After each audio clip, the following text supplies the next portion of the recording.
Hi everyone.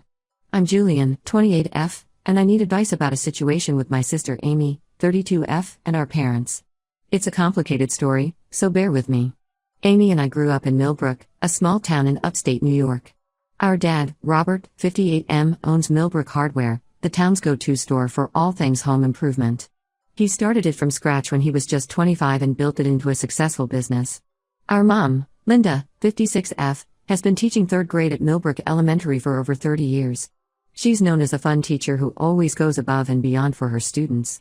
Growing up, Amy and I had a typical sibling relationship. We shared a room until I was 10, which led to plenty of arguments over space and borrowed clothes. But we also had our good moments, staying up late to watch scary movies when our parents were out, or teaming up to convince them to get us a dog. We succeeded when I was 8 and Amy was 12, a golden retriever named Max who's still with them. As we got older, though, our differences became more pronounced. I was always studious and driven, getting straight A's without much effort. I joined every club I could, debate team, student council, volleyball. By senior year, I was class president and valedictorian. Amy, on the other hand, struggled more in school. She was smart but easily distracted, often forgetting homework or skipping classes to hang out with friends. She was more into art and music, spending hours in her room drawing or playing guitar. Our parents tried to be fair, but looking back, I can see how their treatment of us differed. They'd praise me effusively for every accomplishment, while Amy's achievements were met with more subdued reactions. When Amy got in trouble for skipping school, they'd ground her for weeks. But when I got caught sneaking out to a party senior year, they let it slide with just a stern talking to. After high school, Amy left for art school in New York City. I think she was eager to escape the small town and our parents' expectations. Meanwhile, I stayed local, attending the state university just 30 minutes away. I majored in business, with a vague idea that I might take over Dad's store someday. During college, Amy and I grew apart. She'd come home for holidays, but always seemed eager to leave. She'd talk about her cool city friends and exciting art projects, making me feel boring in comparison. I threw myself into my studies and internships, trying not to feel jealous of her seemingly glamorous life. After graduation, I started working at Dad's store, helping to modernize their systems and expand their online presence. Amy stayed in the city, working various jobs in galleries and cafes while trying to build her art career. Our parents were proud of both of us, but I could sense their extra enthusiasm when talking about my work at the store. 5 years ago, Amy called with big news. She was engaged to her boyfriend Mark, a fellow artist she'd met in the city. Our parents were thrilled. Mom immediately started talking about wedding plans, and Dad offered to pay for everything. They told Amy to dream big and not worry about the cost. The wedding planning consumed our family for the next year. Mom and Amy were constantly discussing flower arrangements and seating charts. Dad seemed happy to write checks for whatever they wanted. The final event was at a beautiful vineyard upstate, with 200 guests, a live band, and a 5-course dinner. Amy looked stunning in a designer dress, and everyone said it was the wedding of the century for our small town. A year after Amy's wedding, I got engaged to my boyfriend Jake. We'd been together since college. He works as an accountant in town. When we told our parents, they seemed happy but not nearly as excited as they'd been for Amy. There was no talk of them paying for anything. Jake and I decided on a smaller wedding, thinking it made more sense financially. We had about 75 guests in my parents' backyard, with a local caterer and a DJ. It was nice, but definitely no frills. I tried not to compare the weddings, but it was hard not to notice the difference. Amy's had cost at least $50,000 from what I could tell, while Jake and I spent about $10,000 of our own money. I told myself it was because they'd already spent so much on Amy's wedding and couldn't afford to do it again. Still, it stung a little. Last month, everything changed. I was at my parents' house, helping Mom clean out their home office. We were going through old files when I came across a folder labeled A&M Wedding. Curious, I opened it. Inside were financial documents related to Amy's wedding, and I was shocked by what I saw. It turns out my parents had taken out a $100,000 loan to pay for Amy's wedding. The documents showed they were still making monthly payments on it, 5 years later. I couldn't believe it. They'd gone into serious debt for Amy's wedding, then claimed they couldn't help with mine at all? I confronted my parents right then and there. At first, they tried to brush it off, saying it wasn't a big deal. But when I pressed, they got defensive. Mom said Amy needed the boost more than I did. She talked about how Amy had always felt second best growing up, and they wanted to do something special for her. Dad chimed in, saying they would have helped with my wedding too if Jake and I had wanted something bigger. I was furious.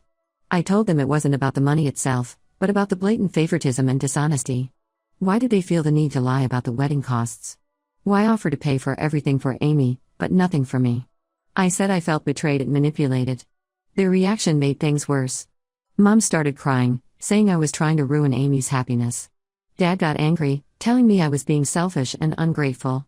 He even suggested that my jealousy of Amy was exactly why they had favored her with the wedding, to try to make up for my attitude toward her over the years. I left their house feeling hurt and confused. I called Amy to talk about what had happened, but she took our parents' side. She accused me of snooping and trying to cause drama. She said I was just bitter that her wedding was nicer than mine, and that I should be happy for her instead of complaining. Jake has been supportive but doesn't fully understand why I'm so upset. He thinks I should try to patch things up with my family for the sake of peace. But I don't know if I can get past this level of favoritism and deceit. I'm at a loss for what to do next.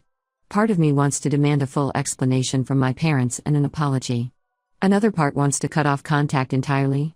I'm worried about damaging my relationship with Amy even further, but I'm also angry that she's dismissing my feelings. Am I overreacting to this situation? Should I try to let it go for the sake of family harmony? Or do I have a right to be upset about the unequal treatment and dishonesty? How do I move forward with my family after this? Any advice or outside perspective would be greatly appreciated. Update 1. Thank you all for the supportive comments on my last post. Your insights and advice have been incredibly helpful as I've tried to navigate this situation. A lot has happened in the past 2 weeks, and I wanted to give you an update. After taking some time to process my emotions, I decided to try having another conversation with my parents. I hope that if I approach them calmly, we might be able to have a productive discussion about why this hurt me so much. So last Saturday, I went over to their house to talk things through. Unfortunately, it didn't go as I'd hoped. As soon as I brought up the wedding loan, Mom got defensive. She accused me of trying to ruin Amy's happiness and said I was acting like a spoiled brat. She insisted that they didn't owe me anything and that I should be grateful for everything they'd done for me over the years. My dad wasn't much better. He said that Jake and I make good money and didn't need their help, while Amy and Mark were struggling artists who deserved the extra support. He talked about how proud he was that I was doing well in life and suggested that their favoritism toward Amy was because she needed more help to succeed. I tried to explain that it wasn't about the money itself, but about the inequality and dishonesty. I asked why they felt the need to lie about the wedding budget and hide the loan from us. They claimed they were protecting Amy's privacy and didn't want me to feel bad. But that explanation doesn't make sense to me. Why offer to pay if they were going to hide the true cost? Things escalated when I brought up other examples of how they had always favored Amy, even before the wedding drama. I talked about how they'd praise her effusively for small accomplishments while taking my achievements for granted. How they'd been much stricter with me growing up, punishing me for things they'd let slide with Amy. My mom started crying, saying I was being cruel and ungrateful. My dad told me I needed to leave if I was just going to attack them. As I was walking out, my dad made a comment that stopped me in my tracks. He said, "Well, maybe if you were actually our daughter, we would have treated you the same." I was stunned. I asked what he meant by that, but he refused to elaborate, just telling me to get out of his house. I left feeling dazed and confused, my mind racing with possibilities. As soon as I got home, I called my older cousin Lisa. She's always been like a big sister to me, and I hoped she might have some insight into what my dad meant. When I told her what happened, she was quiet for a long time. Then she revealed something that turned my world upside down. According to Lisa, when I was a baby, my biological mother, my dad's first wife, passed away. My dad remarried my current mom when I was about 2 years old. She legally adopted me, but I'm not her biological child. Amy is their biological child together. I was speechless. Lisa apologized profusely for keeping this from me all these years. She said the family had agreed never to tell me, wanting me to feel like I fully belonged. She only knew because she overheard her parents discussing it years ago. After I got off the phone with Lisa, I immediately called my parents. I demanded they tell me the truth about my birth mother. At first, they tried to deny it, but eventually they admitted everything. They claimed they never told me because they didn't want me to feel different or unloved. But their actions over the years tell a different story. Suddenly, so many things about my childhood make sense. Why Amy was always treated as special and fragile. Why I was pushed to be perfect all the time. Why there was always an undercurrent of tension in our family that I could never quite put my finger on. I feel like my entire life has been a lie. All those times I felt like an outsider in my own family, I was right. I'm struggling to process the fact that the woman I've called mom my whole life isn't my biological mother. And I'm angry that this huge part of my identity was kept from me for 28 years. Jake has been wonderfully supportive, but he doesn't really understand what I'm going through. How could he? I don't even understand it myself. Amy is radio silent. I'm not sure if she knew the truth or not. Part of me hopes she was in the dark too, because the idea that my own sister kept this from me is too painful to contemplate. I'm considering getting a DNA test to confirm everything and possibly try to find my biological mother's family. I have so many questions. What was she like? Do I have other relatives out there? Why did my dad remarry so quickly after her death? At the same time, I'm terrified of what I might discover. What if my birth mother's family doesn't want anything to do with me? What if learning about her makes me resent my adoptive mom even more? Part of me wants to go no contact with my parents, at least for a while. I'm so angry and hurt by their deception. But I'm also scared of losing my entire support system. Despite everything, they're the only parents I've ever known. I'm feeling lost and overwhelmed. How do I even begin to process this level of betrayal? Should I confront the rest of my extended family about keeping this secret?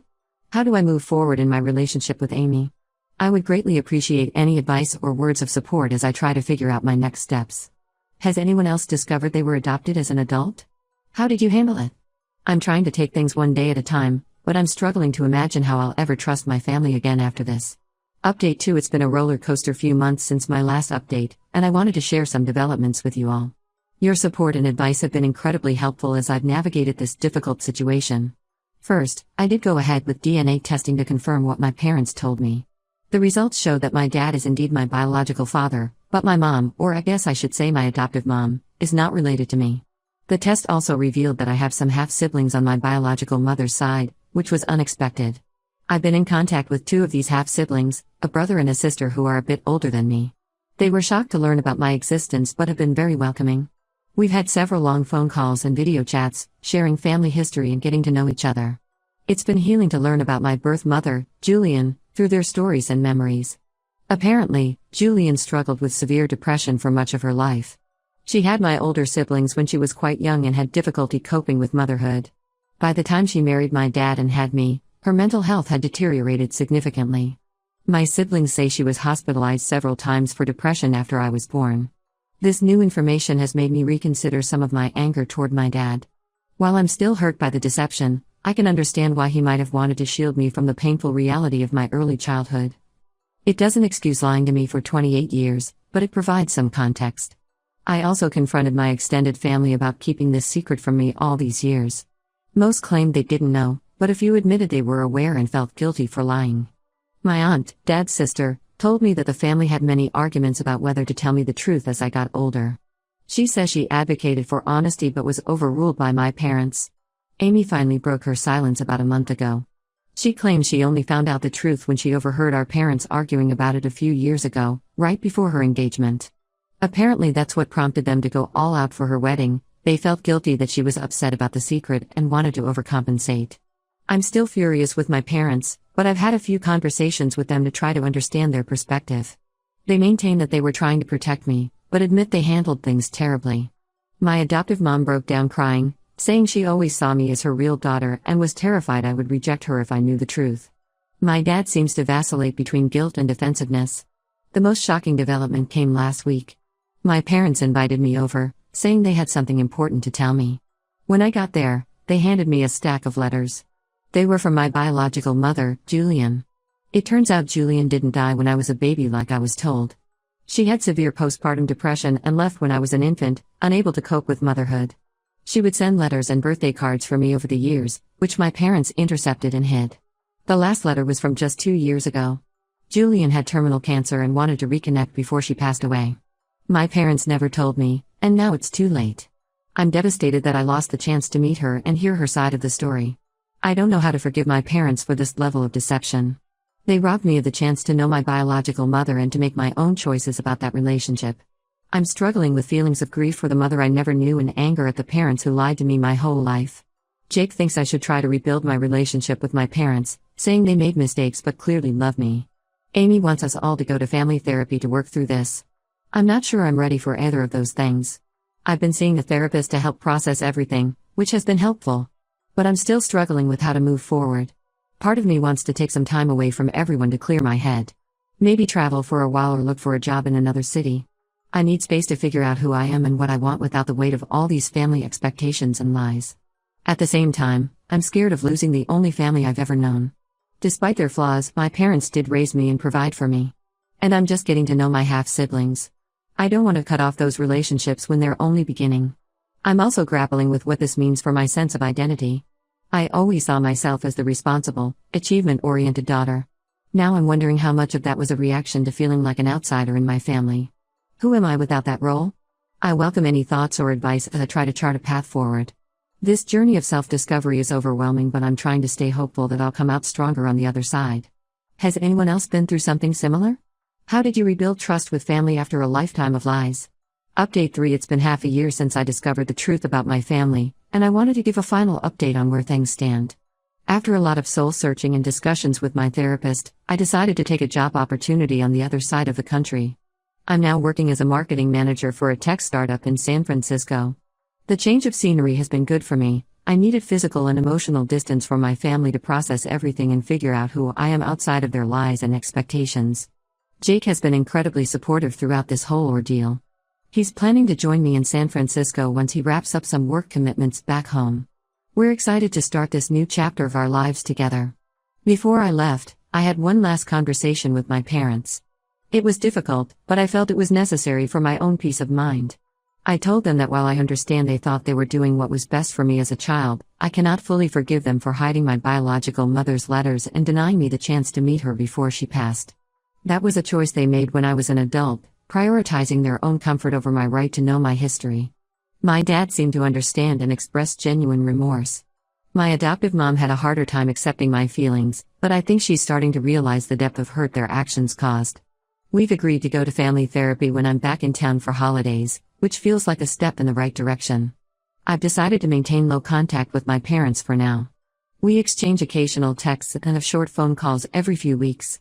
It's not ideal, but it's what I can manage at the moment. I need time to rebuild trust, if that's even possible. Amy and I are slowly reconnecting. She's apologized for her initial reaction and seems genuinely remorseful about her role in everything. We're not as close as we once were, but we're working on building a new kind of relationship based on honesty and mutual understanding. One of the most positive developments has been building relationships with my half-siblings from my biological mother's side. My brother David and sister Emily have been incredibly welcoming. They've shared photos and stories about our mother, helping me piece together a picture of who she was. It's bittersweet. I'm grateful to have this connection to her, but it also highlights everything I missed out on. I've also been in touch with some of Julian's extended family. They filled in more details about her life and her struggles with mental health. While it's painful to learn about the difficulties she faced, it's also helping me understand my own history better. Therapy has been tremendously helpful as I work through my feelings of grief, anger, and confusion. I'm learning to embrace my complex family history rather than feel ashamed of it.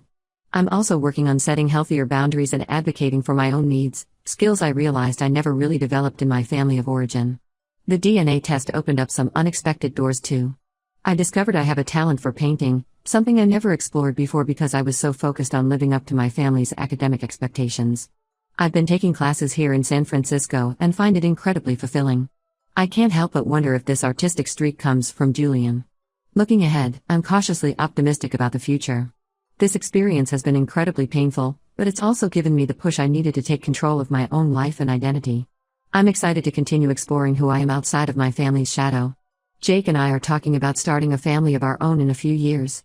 The idea is both exciting and terrifying given everything I've learned about my own family history. But I'm committed to breaking the cycle of secrets and creating a home built on honesty and open communication.